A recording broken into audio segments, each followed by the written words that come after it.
नमस्कार दोस्तों, read super 15 series में आप सब विद्यार्थियों का स्वागत है। हम लोग रेखा गणित पढ़ रहे थे और आज रेखा गणित में ही हम थोड़ा सा और आगे बढ़ते हैं।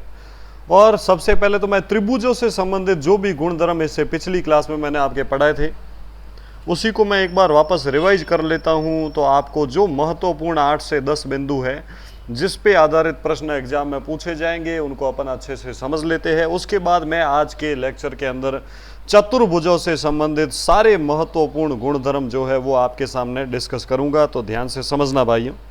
अच्छा, पहला महत्वपूर्ण बिंदु आप सब जानते होंगे कि भाई किसी भी त्रिभुज के तीनों अंतः कोणों का योगफल कितना होता है, 180 डिग्री।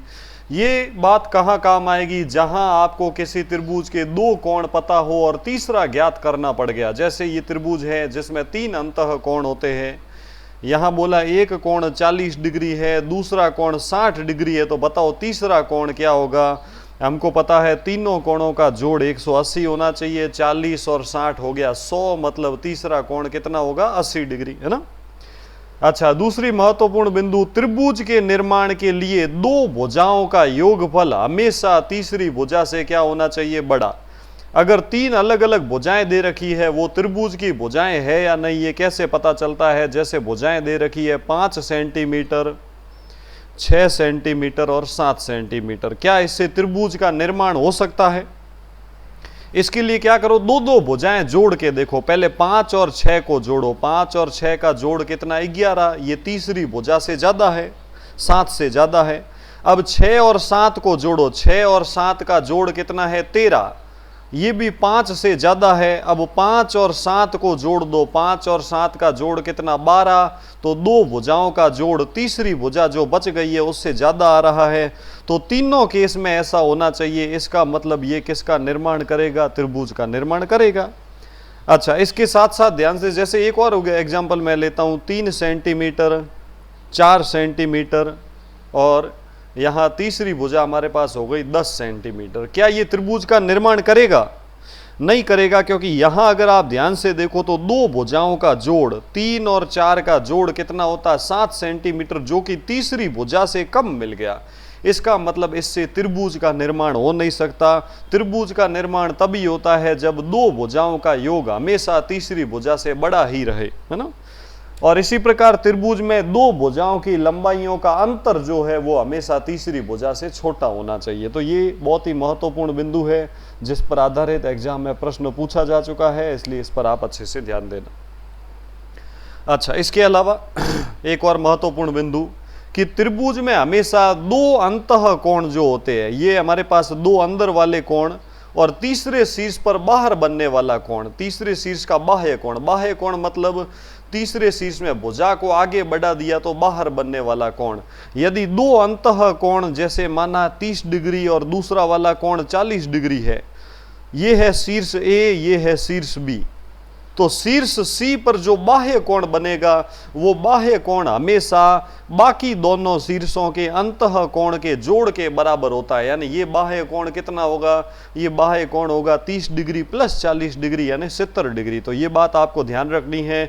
किसी भी त्रिभुज में यदि एक भुजा को बढ़ाया जाए तो उससे बनने वाला जो बाह्य कोण है वो शेष बचे हुए दोनों अंतः कोणों के योगफल के बराबर होता है भाइयों। बहुत ही महत्वपूर्ण बिंदु है, ये आपको ध्यान रखना है भाइयों।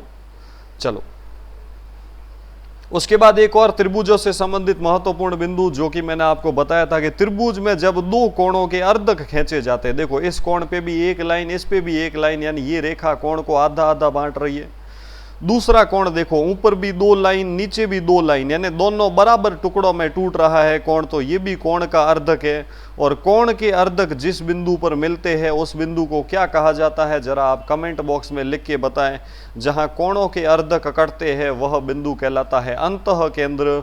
और अंतः केंद्र पर बनने वाला कोण, कोण BOC, इसका माप क्या होता है?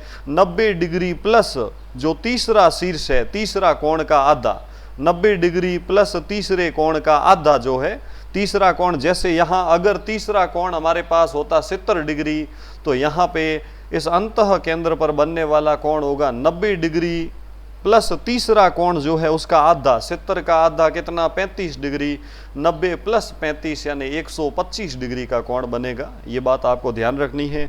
और अंतः केंद्र का कोण पता हो और शीर्ष का कोण निकालना हो तो क्या करते हैं, अंतः केंद्र का जो भी कोण बन रहा है उसको 90 डिग्री, उसमें से 90 घटाकर और जो उत्तर आए उसका डबल कर दो। तो देखो भाई 125 में से 90 गया, पीछे क्या बचा 35 डिग्री, 35 का डबल कर दिया तो क्या मिला 70 डिग्री, ये 70 डिग्री शीर्ष कोण मिल गया अपन को, है ना। तो ये सूत्र बहुत ही महत्वपूर्ण है, आपको ध्यान रखना है। एग्जाम में, रीट के एग्जाम में इस पर आधारित प्रश्न पूछा जा चुका है और आगे भी पूछा जाने की संभावना है, इसलिए ये पॉइंट आपको ध्यान रखना है। ऐसा ही एक और महत्वपूर्ण बिंदु, यदि आपको ऐसा प्रश्न बोल दे कि त्रिभुज के किसी दो शीर्षों के बाह्य कोण देखना, इस शीर्ष में भी भुजा को आगे बढ़ा दिया तो ये बाह्य कोण देखो, बाह्य कोण को दो भागों में बांट रहे, इस पर भी एक लाइन, इस पर भी एक लाइन, यानी ये क्या है बाह्य कोण का अर्धक। इसी प्रकार जो दूसरा बाह्य कोण है, देखो भुजा को आगे बढ़ा दिया तो ये हो गया बाह्य कोण, इस पर भी दो लाइन, इस पर भी दो लाइन, यानी कोण को बराबर बांट रहा है, तो ये बाह्य कोणों के अर्धक। दो बाह्य कोणों के अर्धक जहां मिलते हैं उस बिंदु पर बनने वाला कोण यदि आपको पता करना हो, कोण BOC, तो उसका सूत्र क्या होता है, अंतः कोणों के अर्धक में होता है 90 डिग्री प्लस तीसरे कोण का आधा, लेकिन बाह्य कोणों के जो अर्धक होते हैं उन पर बनने वाले कोण का सूत्र होता है 90 डिग्री माइनस तीसरे कोण का आधा। यदि तीसरा कोण यहाँ 60 डिग्री का है तो इधर जो बनने वाला कोण होगा वो कितना होगा 90 डिग्री माइनस तीसरे कोण का आधा, यानी ये जो कोण है कोण BOC, इसका मान हो जाएगा 90 डिग्री माइनस इस 60 डिग्री का आधा। 60 डिग्री का आधा, 60 डिग्री इंटू 1/2, 2 से 60 कटा 30 बार, 90 माइनस 30, 90 में से 30 गया, यानी ये कोण भी क्या मिला 60 डिग्री, है ना।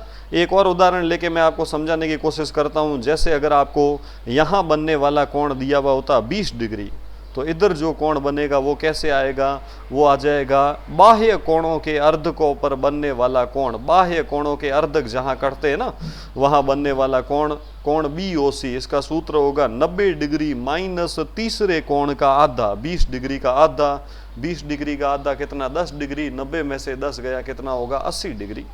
इस प्रकार ये बाह्य कोणों के अर्धक जहां कटते हैं वहां बनने वाला कोण अपन निकाल सकते हैं। उम्मीद करता हूं ये सूत्र जो है वो आप अच्छे से समझ गए होंगे और इस पर आधारित रीट के एग्जाम में प्रश्न पूछा जाए तो आप बहुत ही आसानी से कर पाओगे भाइयों। और हम अगले सेशन में प्रश्न प्रैक्टिस भी करेंगे। आगे बढ़ते हैं। अब अपन चतुर्भुज की बात करते हैं। चतुर्भुज किसे कहते हैं, चतुर्भुज से संबंधित महत्वपूर्ण गुण धर्म। सबसे पहले चतुर्भुज कहते किसे हैं, चार भुजाओं से घिरी बंद आकृति को चतुर्भुज कहते हैं, या चार रेखाखंडों से घिरी बंद आकृति को क्या कहते हैं, चतुर्भुज। रेखाखंड क्यों, क्योंकि चतुर्भुज में भुजाओं की लंबाई सीमित होती है और सीमित लंबाई सिर्फ रेखाखंडों की होती है। चतुर्भुज की क्या विशेषता रहती है, चतुर्भुज के सभी अंदर के कोणों का योगफल 360 डिग्री होता है। चतुर्भुज मतलब चार भुजाओं से घिरी बंद आकृति, है ना, ये चार भुजाओं से घिरी बंद आकृति। वर्ग भी चार भुजाओं से घिरी बंद आकृति है, आयत भी चार भुजाओं से घिरी बंद आकृति है। ऐसी सारी आकृतियां जो चार भुजाओं से घिरी बंद आकृतियां होती है वो चतुर्भुज कहलाती है। चतुर्भुज के अंदर के चारों कोणों का जोड़, अंदर बनने वाले चारों कोणों का योगफल 360 डिग्री होता है, और चतुर्भुज में बाह्य कोणों का योगफल भी 360 डिग्री होता है। वैसे बाह्य कोणों का योगफल 360 डिग्री सारे बहुभुजों में ऐसा ही होता है, बाह्य कोणों का योगफल सब में बराबर होता है। चाहे त्रिभुज हो उसमें भी बाह्य कोणों का योगफल 360 होगा, चतुर्भुज में भी 360, पंचभुज में भी 360, लेकिन त्रिभुजों में अंतः कोणों का योग 180 डिग्री होता है, लेकिन चतुर्भुज में अंतः कोणों का जोड़ 360 डिग्री होता है। भाइयों ध्यान रखना ये। अच्छा, उसके बाद एक और महत्वपूर्ण बिंदु जिस पर आधारित एग्जाम में प्रश्न पूछा जा सकता है, किसी भी चतुर्भुज के कोई दो कोणों के अर्धक जहां कटते हैं, जैसे देखो ये कोण का अर्धक है, इस पे भी एक लाइन, इस पे भी एक लाइन, मतलब ऊपर नीचे का कोण बराबर है, तो ये कोणों का अर्धक हो गया। ये इसके दूसरे कोण का अर्धक हो गया, दूसरे कोण का अर्धक है क्योंकि इस पर भी दो लाइन है, इस पर भी दो लाइन, यानी कोण को बराबर बांट रहा है। तो ये भी अर्धक हो गया। तो अर्धक जहां कट रहे हैं वहां बनने वाला कोण जो है चतुर्भुज में कैसे निकालते हैं? चतुर्भुज में अर्धक जहां कटते हैं वहां बनने वाले कोण का मान होता है शेष दोनों कोणों के योगफल का आधा। अगर शेष कोण जैसे यहाँ 110 डिग्री है और ये कोण 130 डिग्री है, तो यहाँ कोण BAC जो इसका माप होगा, कोण BOC उसका माप क्या होगा? आधा, 1/2 इंटू कोष्ठक में शेष दोनों शीर्ष कोणों का जोड़, कोण A और D का जोड़ कर दो, तो 110 डिग्री प्लस 130 डिग्री इसके जोड़ का आधा, तो आधा कर दो। तो पहले तो जोड़ दो, 110 और 130 का जोड़ हो गया 240, 240 डिग्री का आधा यानी 120 डिग्री, यानी 120 डिग्री का कोण बनेगा जहां कोणों के अर्धक कट रहे हैं। सूत्र बहुत इंपॉर्टेंट है भाइयों, रीट के एग्जाम में इस पर आधारित प्रश्न पूछा जा चुका है, क्योंकि त्रिभुज के अर्धक वाला तो पूछा जा चुका है, हो सकता है इस बार चतुर्भुज में अर्धक वाला प्रश्न एग्जाम में आ जाए, इसलिए इस सूत्र को अच्छे से समझना। अच्छा, एक और महत्वपूर्ण प्रमेय है चतुर्भुज पे आधारित, जो प्रमेय सीधा एग्जाम में पूछा जा चुका है कि चतुर्भुज में अगर हमारे पास टोटल अंतः कोण कितने होते हैं? 4। अगर देखो ये भी अंतः कोण, ये भी अंतः कोण, ये भी अंतः कोण और ये भी अंतः कोण, और यहाँ पे क्या है? दो भुजाओं को आगे बढ़ाया, भुजा को आगे बढ़ाने से बाह्य कोण बनता है, ये Q भी बाह्य कोण है। यहाँ पे अगर अपन बाहर बढ़ा दे तो ये P भी कैसा है? बाह्य कोण। चतुर्भुज में एक प्रमेय होता है कि दो आमने सामने वाले अंतः कोणों के मानों का जोड़ बाकी आमने सामने वाले शीर्षों के बाह्य कोणों के जोड़ के बराबर होता है। यानी जो कोण नंबर R और S का जोड़ होगा वही इस P और Q का जोड़ होगा ना। तो ये प्रमेय आपको ध्यान रखना है, दो विपरीत बाह्य कोणों का योगफल हमेशा अन्य दो अंतः कोणों के योगफल के बराबर होगा। हो सकता ये एग्जाम में प्रमेय सीधा पूछा जा चुका है ना। एग्जाम में जब ये प्रश्न पूछा तो आपको कैसे पूछा? आपके सामने एक ऐसा चतुर्भुज बनाया, आपको बोला ये अंतः कोण A है, ये अंतः कोण B है, इस भुजा को बाहर बढ़ा दिया तो बाह्य कोण C है, इस भुजा को आगे बढ़ाया तो बाह्य कोण D है। आपको बोला इन दोनों बाह्य कोण और इन दोनों अंतः कोणों में क्या संबंध है? तो अपन को पता है आमने सामने वाले अंतः कोणों का जोड़ A प्लस B वो किसके बराबर होगा? बाकी दोनों शीर्षों के बाह्य कोणों के जोड़ के बराबर होगा। A प्लस B बराबर C प्लस D। डायरेक्ट ये प्रमेय आपको पूछा जा चुका है भाइयों। हो सकता है ये आपको प्रश्न ऐसे भी पूछा जाए कि आपको कोण का मान ज्ञात करने को बोला जाए।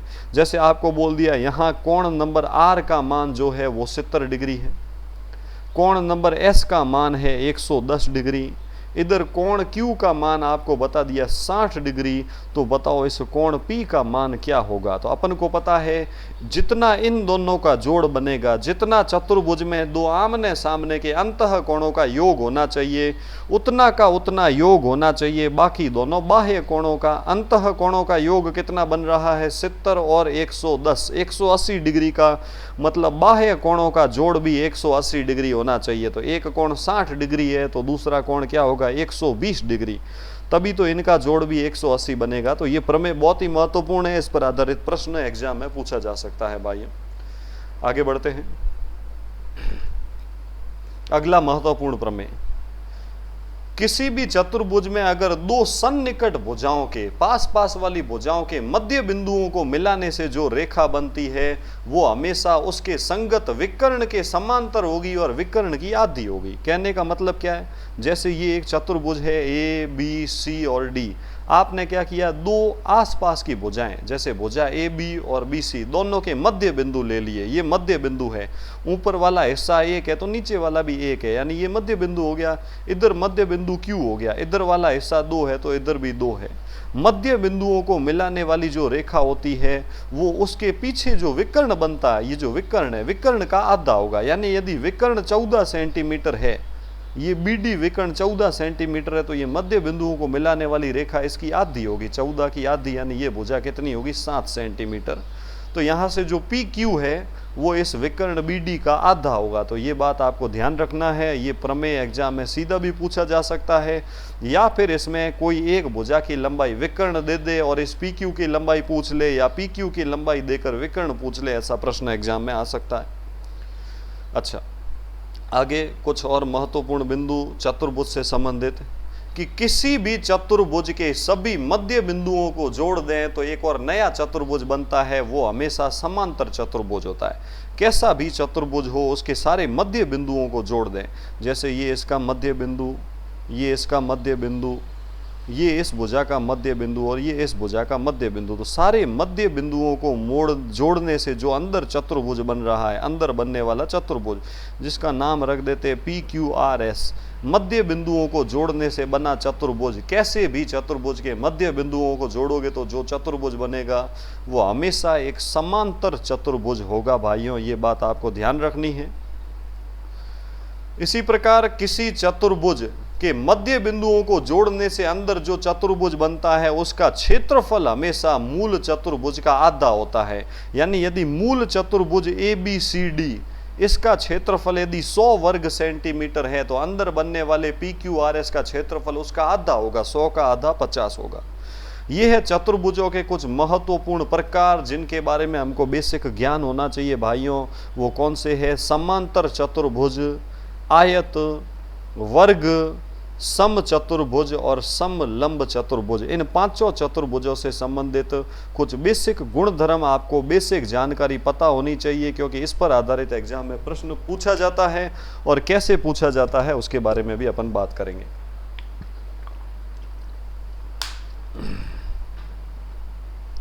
उम्मीद करता हूं मैंने आपको जो भी अभी तक समझाया वो आपको बहुत ही अच्छे से समझ में आया होगा। अब एक एक करके हम कुछ चतुर्भुजों की विशेषताएं पढ़ते हैं। सबसे पहले अपन देखते हैं समांतर चतुर्भुज किसे कहते हैं। समांतर चतुर्भुज एक ऐसा चतुर्भुज होता है जिसमें विपरीत भुजाओं के दोनों युग्म एक दूसरे के समांतर होते हैं, वो समांतर चतुर्भुज कहलाते हैं। विपरीत भुजाओं के युग्म समांतर, यानी देखो ये एक चतुर्भुज बना हुआ है, इसमें ये एक AD और BC, ये आमने सामने की जो भुजाएं हैं ये एक दूसरे के समांतर है, यानी इसके बीच की लंबवत दूरी हमेशा क्या रहेगी? समान। इस प्रकार दो भुजाएं आपको समांतर नजर आई, AD और BC, और जो दूसरी भुजाओं का जोड़ा है वो भी समांतर होगा। दूसरी भुजाओं का जोड़ा कौन सा? यहां आपको नजर आ रही होगी, ये भुजा AB और ये है भुजा CD, ये भी एक दूसरे के समांतर है। ये भी समांतर है, कहने का मतलब इनके बीच की भी यदि आप लंबवत दूरी देखोगे तो लंबवत दूरी हमेशा क्या रहेगी? समान। तो ऐसा चतुर्भुज जिसमें दोनों भुजाओं के युग्म, आमने सामने के युग्म या विपरीत भुजाओं के युग्म आपस में समांतर हो, वो समांतर चतुर्भुज कहलाते हैं। इसमें भुजा AD और BC समांतर है, साथ साथ AB और CD भी एक दूसरे के समांतर है। और इन चतुर्भुज की कुछ और महत्वपूर्ण विशेषताएं जो अपन पढ़ते हैं। समांतर चतुर्भुज की क्या क्या विशेषताएं होती है? एक तो विपरीत भुजाओं के युग्म आपस में समांतर होते हैं। इसके साथ साथ विपरीत भुजाओं के युग्म लंबाई में आपस में समान होते हैं। आमने सामने की भुजाओं की लंबाई समान होती है। कहने का मतलब क्या है? इसके कहने का मतलब ये है कि यदि ये भुजा 8 सेंटीमीटर है तो सामने वाली भी 8 सेंटीमीटर होगी। यदि इसकी ये भुजा 5 सेंटीमीटर है तो सामने वाली भुजा भी क्या होगी? 5 सेंटीमीटर, है ना। आमने सामने की भुजाओं की लंबाई आपस में समान रहती है। उसके अलावा क्या है? विपरीत कोण जो है वो भी आपस में, आमने सामने के कोणों के माप भी आपस में बराबर होते हैं। कहने का मतलब क्या है? आमने सामने के कोण बराबर, कहने का मतलब जैसे ये कोण 110 डिग्री का है तो इसके सामने वाला कोण भी 110 डिग्री का होता है ना। आमने सामने के कोण बराबर होते हैं। दूसरा, चूंकि आप सब लोगों को पता होगा कि यदि कोण, ये कोण 110 डिग्री का है तो ये नीचे वाला कोण कितना होगा? दो लगातार वाले कोणों का जोड़ 180 डिग्री होना चाहिए। यानी ये 110 है तो ये नीचे का कोण 70 डिग्री होगा, ये 70 तो इसके सामने वाला कोण भी 70 डिग्री होगा। तो ध्यान रखना, एक समांतर चतुर्भुज में कोणों से संबंधित दो नियम आपको पता होने चाहिए। आमने सामने के कोण आपस में बराबर होने चाहिए। ये 110 तो सामने वाला भी 110, ये 70 तो सामने वाला भी 70। साथ में लगातार वाले क्रमागत कोणों का जोड़ 180 होना चाहिए। देखो 110 और 70 का जोड़ 180, इन दोनों लगातार का जोड़ भी 180, इन दोनों लगातार का जोड़ भी 180, इन दोनों लगातार वाले कोणों का जोड़ 180 डिग्री, है ना। आगे बढ़ते हैं। अगला महत्वपूर्ण बिंदु, कि विपरीत भुजाओं का यदि कोई एक युग्म भी आपस में बराबर या समांतर हो तो दूसरा अपने आप समांतर हो जाता है। और महत्वपूर्ण बिंदु ये है कि समांतर चतुर्भुज के विकर्ण हमेशा एक दूसरे को आधा आधा बांटते हैं। विकर्ण जो है वो समद्विभाजित होते हैं। समद्विभाजित यानी विकर्ण जहां कटेंगे वहां विकर्ण आधा आधा बट जाएगा। ध्यान रखना, विकर्ण आधा आधे बट जाएंगे। विकर्ण वैसे लंबाई में तो अलग अलग रहते हैं लेकिन समद्विभाजित होते हैं। कहने का मतलब क्या है? अच्छा, किसी भी चतुर्भुज में मूल रूप से दो विकर्ण होते हैं। ये समांतर चतुर्भुज का जैसे ये एक विकर्ण हो गया, विकर्ण कौन सा हो गया? बी से डी तक। दूसरा विकर्ण हो गया ए से सी तक। तो दोनों विकर्ण जिस बिंदु पर कटेंगे, विकर्णों की लंबाई तो अलग अलग होगी लेकिन विकर्ण आधा आधा बटेगा। कहने का मतलब यदि ये लंबा वाला विकर्ण अगर टोटल 10 सेंटीमीटर का है तो आगे वाला हिस्सा 5 सेंटीमीटर होगा, पीछे भी 5 सेंटीमीटर होगा। इसी प्रकार ये जो दूसरा विकर्ण है, दूसरा विकर्ण यदि 8 सेंटीमीटर है तो आधा आधा बट जाएगा। ऊपर वाला 4 सेंटीमीटर तो नीचे वाला हिस्सा भी 4 सेंटीमीटर। तो विकर्ण आधा आधा बढ़ता है। सिर्फ एक ही विकर्णों की विशेषता रहती है कि विकर्ण जो है जहां कटते हैं वहां विकर्ण समद्विभाजित हो जाते हैं, आधे आधे बढ़ते हैं। जिस बिंदु पर कटते हैं वह बिंदु विकर्णों को, दोनों विकर्णों को आधा आधा बांटता है। तो ये कुछ महत्वपूर्ण विशेषताएं थी, है ना। उसके बाद जो मैंने आपको बताया कि किसी भी समांतर चतुर्भुज में लगातार वाले कोणों का जोड़ 180 डिग्री होता है। लगातार मतलब ए और बी का जोड़ 180 होगा, बी और सी का जोड़ 180 होगा, सी और डी का जोड़ भी 180 होगा और डी और ए का जोड़ भी 180 होगा। साथ में आमने सामने के कोण आपस में बराबर रहते। उसके बाद अपन एक और महत्वपूर्ण चतुर्भुज की बात करते हैं, आयत। सबसे पहली बात, आयत जो है समांतर चतुर्भुज का ही एक विशेष प्रकार है। आयत और कुछ भी नहीं, आयत समांतर चतुर्भुज का ही एक विशेष प्रकार है। ध्यान रखना, अपन बात करते हैं समांतर चतुर्भुज की। समांतर चतुर्भुज का ही, समांतर चतुर्भुज का एक विशेष प्रकार जो है वो आयत है। मैं इस बात को आपको अच्छे से समझाने की कोशिश करता हूं। तब तक के लिए आपने अभी तक वीडियो को लाइक नहीं किया तो आप वीडियो को लाइक कर ले।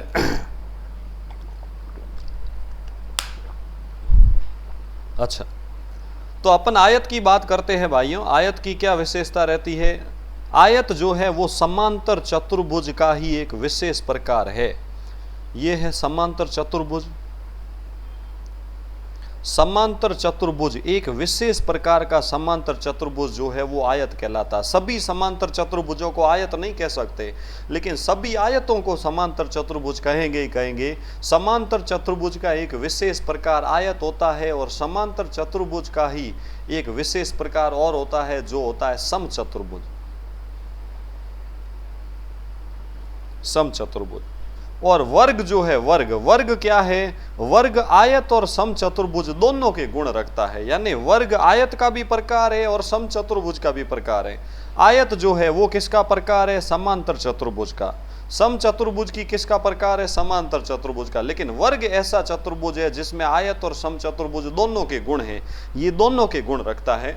अपन आयत की बात करते हैं। आयत की क्या विशेषता रहती है? आयत एक ऐसा समांतर चतुर्भुज है जिसमें चारों कोण 90 डिग्री के हो जाए।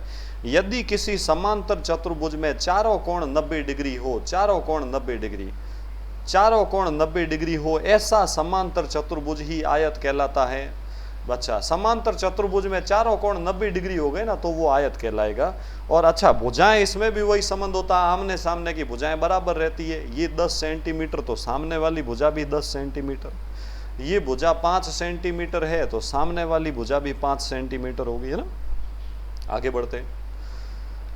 आयत से संबंधित सारे गुणों को मैं एक बार शॉर्ट में समझा देता हूं। सबसे पहले, आमने सामने की भुजाओं की लंबाई आपस में बराबर होती है। ऐसा तो समांतर चतुर्भुज में भी होता है। भुजा AD और BC, ये जो AD है ये BC के बराबर होगी और भुजा AB जो है वो CD के बराबर होगी।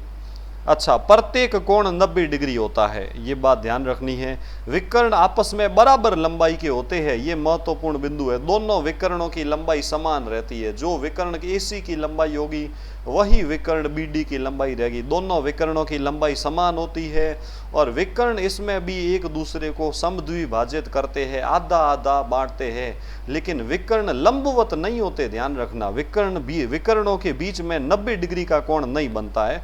90 डिग्री का कोण विकर्णों में बनता है, लेकिन कहाँ बनता है? वो बनता है वर्ग और समचतुर्भुज में। वर्ग व समचतुर्भुज में क्या होता है? विकर्ण एक दूसरे के लंबवत होते हैं, लेकिन समांतर चतुर्भुज और आयत में ऐसा नहीं होता है, ध्यान रखना।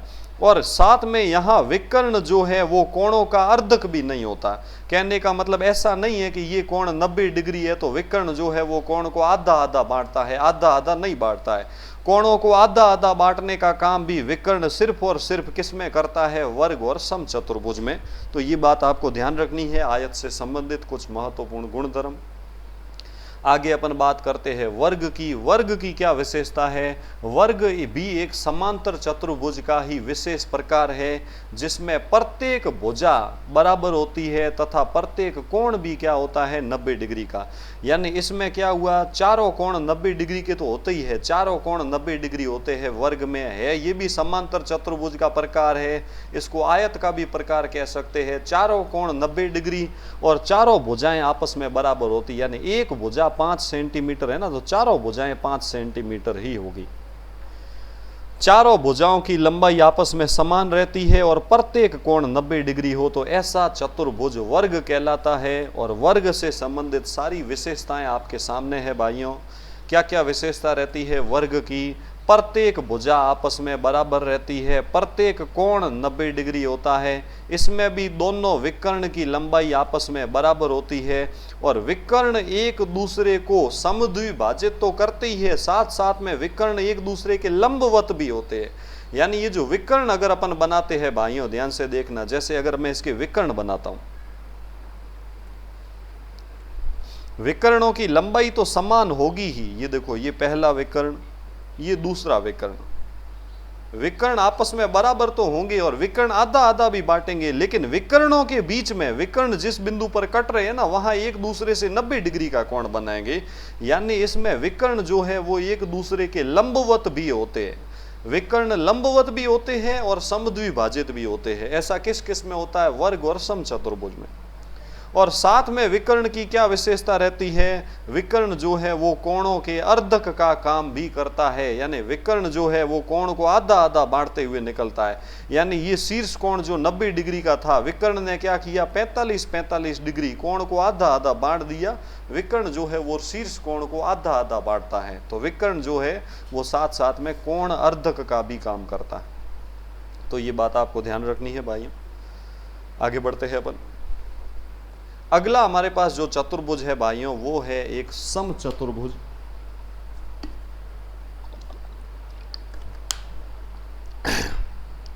एक समचतुर्भुज की क्या विशेषता रहती है?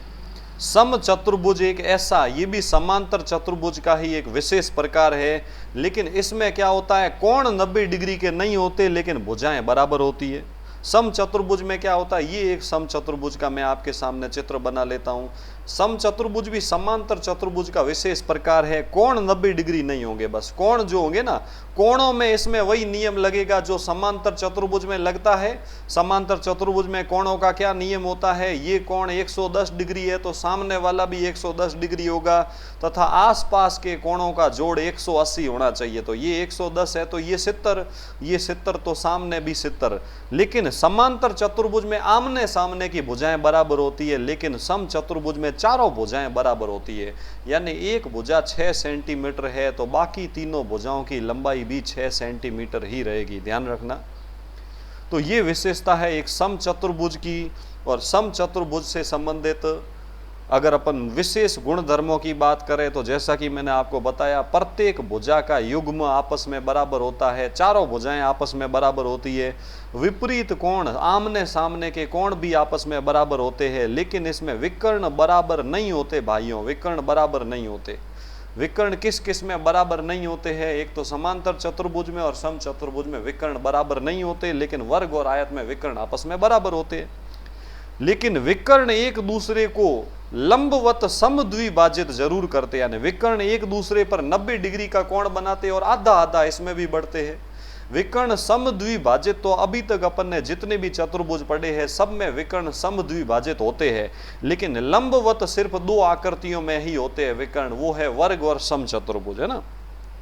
और विकर्ण कोणों के अर्धक का काम भी करता है, कोणों के अर्धक का काम भी जो दो आकृतियों में ही करता है विकर्ण, वो भी दो आकृतियां हैं वर्ग और समचतुर्भुज। तो ये कुछ महत्वपूर्ण विशेषताएं थी। अंत में अपन ऐसा बोल सकते हैं कि यदि हमारे पास एक समांतर चतुर्भुज है, समांतर चतुर्भुज जो है, अपन आयत को जो है, आयत को समांतर चतुर्भुज कह सकते हैं, यानी ये जो है ना आयत, वर्ग और समचतुर्भुज, ये तीनों किसके टाइप है? समांतर चतुर्भुज के। आयत को भी समांतर चतुर्भुज कहा जा सकता है, वर्ग को भी समांतर चतुर्भुज कहा जा सकता है, समचतुर्भुज को भी समांतर चतुर्भुज कहा जा सकता है। लेकिन ये जो वर्ग है ना, वर्ग, ये आयत के भी गुण रखता है और समचतुर्भुज के भी गुण रखता है। कहने का मतलब वर्ग एक प्रकार का आयत भी है, वर्ग एक प्रकार का समांतर समचतुर्भुज भी है। तो इस प्रकार इस चित्र के माध्यम से ये सारी बातें आपको समझ में आई होगी। आगे अभी तक इन चारों आकृतियों से संबंधित जो भी मैंने बातें बताई है वो सारणी बना के मैं आप लोगों को समझा देता हूं सारणी के माध्यम से। अच्छा, एक चारों में से चार आकृतियां अभी अपन ने कौन कौन सी पढ़ी? समांतर चतुर्भुज, आयत, समचतुर्भुज और वर्ग। विकर्ण एक दूसरे को समद्विभाजित आधा आधा किस में बांटते हैं? वो तो चारों में ही बांटते हैं। विकर्ण आधा आधा बढ़ते हैं, विकर्ण एक दूसरे को आधा आधा बांट देते हैं। विकर्णों की लंबाई बराबर किस में होती है? विकर्णों की लंबाई बराबर होती है सिर्फ आयत और वर्ग में। अच्छा, विकर्ण कोण के अर्धक का काम किस में करता है? विकर्ण कोण के अर्धक का काम सिर्फ दो आकृतियों में करता है, समचतुर्भुज और वर्ग में। विकर्ण लंबवत किस में होता है? विकर्ण लंबवत भी इन दोनों में ही होता है, समचतुर्भुज और वर्ग में। अच्छा, विकर्ण जो है वो चार सर्वांश त्रिभुज किस में बनाता है? चार एक जैसे त्रिभुज किस में बनते हैं? वो भी वर्ग और समचतुर्भुज में। अच्छा, सभी भुजाओं की लंबाई बराबर किस में होती है? सभी भुजाओं की लंबाई बराबर होती है समचतुर्भुज और वर्ग में। सभी कोण समकोण किस में होते हैं? चारों कोण 90 डिग्री के। चारों कोण 90 डिग्री के किस में होते हैं? चारों कोण 90 डिग्री के होते हैं आयत और वर्ग में। लास्ट वाले में थोड़ा करेक्शन है, आयत और वर्ग में चारों कोण 90 डिग्री के होते हैं। तो ये बात आपको ध्यान रखनी है, तो ये करेक्शन आप भी लो कर लेना मेरे भाइयों। आगे बढ़ते हैं। तो ये अपन ने सारे चतुर्भुजों की विशेषताएं पढ़ी। चार प्रकार के चतुर्भुज, समांतर चतुर्भुज, आयत, समचतुर्भुज और वर्ग। आगे एक पांचवें प्रकार का चतुर्भुज और है, जो है समलंब चतुर्भुज। समलंब चतुर्भुज एक ऐसा चतुर्भुज होता है जिसमें भुजाओं का सिर्फ एक जोड़ा ही आपस में समांतर होता है। अभी तक जितने भी चतुर्भुज पढ़े उसमें भुजाओं के दोनों युग्म समांतर होते हैं, लेकिन समलंब चतुर्भुज में भुजाओं का सिर्फ एक युग्म, ये है समलंब चतुर्भुज। भुजाओं का सिर्फ एक जोड़ा आपस में समांतर रहता है, यानी ये जो भुजा AD और भुजा BC है ये आपस में समांतर है। समांतर मतलब इनके बीच की लंबवत दूरी आपस में समान रहेगी, और इन दोनों भुजाओं को कितनी भी बढ़ा दो ये आपस में कटेगी नहीं। बाकी इनकी लंबाई में कोई संबंध नहीं होता है, बस भुजाओं का केवल एक जोड़ा आमने सामने वाला आपस में समांतर रहेगा। तो भुजा BC और भुजा AD आपस में समांतर है, लेकिन बाकी दोनों भुजाएं समांतर नहीं है। अगर बाकी दोनों को अगर आप आगे बढ़ाओगे तो ये आपको आगे कटती हुई नजर आएगी। तो केवल एक जोड़ा ही समांतर हो तो ऐसा चतुर्भुज समलंब चतुर्भुज कहलाता है। समलंब चतुर्भुज से संबंधित महत्वपूर्ण विशेषताएं क्या है? इनके कोणों में क्या विशेषता है? सिर्फ इतनी सी विशेषता है कि देखो यहाँ पे ये जो दो समांतर भुजाएं हैं, इधर साइड वाले दोनों कोणों का जोड़ 180 डिग्री होना चाहिए, और इस साइड वाले दोनों कोण C और D का जोड़ भी 180 डिग्री होना चाहिए। इसमें ऐसा कोई नियम नहीं है कि आमने सामने के कोण बराबर होते हैं या 90 डिग्री होता, बस साइड वाले कोणों का जोड़। ये दोनों समांतर भुजाएं हैं तो लेफ्ट में भी ऊपर नीचे वालों का जोड़ 180, राइट में भी ऊपर नीचे वालों का जोड़ 180। यानी लेफ्ट में यदि ऊपर वाला कोण 110 डिग्री है तो नीचे वाला 70 डिग्री होगा। राइट में ऊपर वाला कोण 120 डिग्री है तो नीचे वाला कोण 60 डिग्री होगा। बस ये कोणों से संबंधित नियम रहता है भाइयों। तो ये अपन ने बात की समांतर चतुर्भुज की गुण। जैसा मैंने आपको बताया, दोनों समांतर भुजाओं से जुड़े हुए, दोनों समांतर भुजाएं, ये पहली समांतर भुजा, ये दूसरी समांतर भुजा। लेफ्ट साइड में इधर से जुड़े हुए दोनों कोण, ऊपर वाले और नीचे वाले कोण ए और बी का जोड़, कोण ए और बी का जोड़। और राइट साइड में भी दोनों समांतर भुजाओं से जुड़े हुए कोण सी और डी का जोड़। दोनों कोणों, दोनों साइड कोणों का जोड़ 180 डिग्री होना चाहिए, या दोनों साइड के कोण एक दूसरे के समपूरक होने चाहिए। इसमें ऐसा मत कर देना कि सर ए और डी का जोड़ भी 180 होगा क्या, नहीं होगा मेरे भाइयों, सिर्फ साइड वाले। ए और बी का जोड़ 180 और सी और डी का जोड़ 180 डिग्री है ना। तो ये समलंब चतुर्भुज से संबंधित मैंने आपको कुछ नियम बताए। और ये एक और नियम है समलंब चतुर्भुज के विकर्णों से संबंधित। विकर्णों की लंबाई न तो इसमें समान होती है, न ही विकर्ण आधे आधे बढ़ते हैं। विकर्ण समद्विभाजित भी नहीं होते हैं।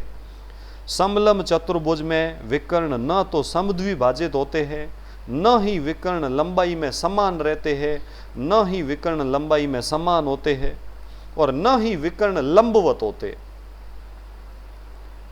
बस विकर्णों की एक ही विशेषता रहती है कि विकर्ण एक दूसरे से समान अनुपातिक खंडों में कटते हैं। यानी दोनों विकर्ण, जैसे ये विकर्ण आपको नजर आ रहा होगा AC, और ये दूसरा विकर्ण नजर आ रहा होगा BD। दोनों विकर्ण जिस बिंदु O पर कट रहे हैं, तो ऊपर और प्रत्येक विकर्ण के अनुपातिक खंडों का अनुपात समान होगा। यानी ये जैसे विकर्ण है, इस विकर्ण में ऊपर वाला हिस्से और नीचे वाले हिस्से की लंबाई का जो अनुपात रहेगा, जैसे यदि ऊपर वाला 4 सेंटीमीटर है और नीचे वाला 8 सेंटीमीटर है, तो ये 4 और 8 1 अनुपात 2 में हो गया। पहले विकर्ण के दोनों हिस्से AO और OC का अनुपात अगर अपन निकालें, AO बट्टा OC, तो अनुपात निकालो 4 सेंटीमीटर बट्टा 8 सेंटीमीटर। 4 से कटा एक बार, 4 से कटा 2 बार, यानी 1/2 है। तो दूसरा विकर्ण जो है, इसमें भी ना दोनों खंडों का अनुपात 1/2 बनना चाहिए। यानी ऊपर यदि 7 सेंटीमीटर है तो नीचे 14 सेंटीमीटर होना चाहिए, तभी भी तो अगला, यानी ये जो DO और OB है, ये भी 1/2 में तभी तो बनेंगे जब आप करोगे DO बट्टा OB। ऊपर वाला हिस्सा 7 सेंटीमीटर है, नीचे वाला 14 सेंटीमीटर है, तो अगला ये 7 से कटा एक बार, 7 से कटा 2 बार, यानी ये भी 1/2 मिला। यानी विकर्ण जो है वो समान अनुपातिक खंडों में विभक्त होते हैं। एक विकर्ण के दोनों हिस्सों का जो अनुपात होता है, दूसरे विकर्ण में भी दोनों हिस्सों का अनुपात यही होता है। तो ये सूत्र आपके लिए बहुत ही महत्वपूर्ण है। इस प्रकार मैंने आप सब लोगों को चतुर्भुज से संबंधित सारे गुणधर्म पढ़ाए। आप लोगों के लिए खुशखबरी ये है भाइयों, 22 ई-लर्निंग पर अभी शिवरात्रि के अवसर पर मात्र 500 रुपये में, मात्र 500 रुपये में आप लोगों के लिए बिल्कुल न्यूनतम फीस पर रीट की संपूर्ण मैथ का कोर्स अवेलेबल है। आप लोग शिवरात्रि से पहले इस कोर्स को परचेज कर ले। ज़्यादा से ज़्यादा संख्या में टेलीग्राम चैनल पर जाके आप 22 ई-लर्निंग ऐप डाउनलोड कर ले भाइयों। ये मौका आपके लिए बहुत ही अच्छा रहेगा कोर्स को खरीदने का। बाकी मैं उम्मीद करता हूँ आप लोग टेलीग्राम पर इस लेक्चर की PDF ज़रूर डाउनलोड करेंगे और उसका अच्छे से रिवीजन करेंगे। तो अभी मैंने आपको लगभग सारी ज्यामिति की थ्योरी समझा दी है और अगली वीडियो से हम इस पर आधारित प्रश्न सॉल्व करेंगे। तब तक के लिए दोस्तों धन्यवाद।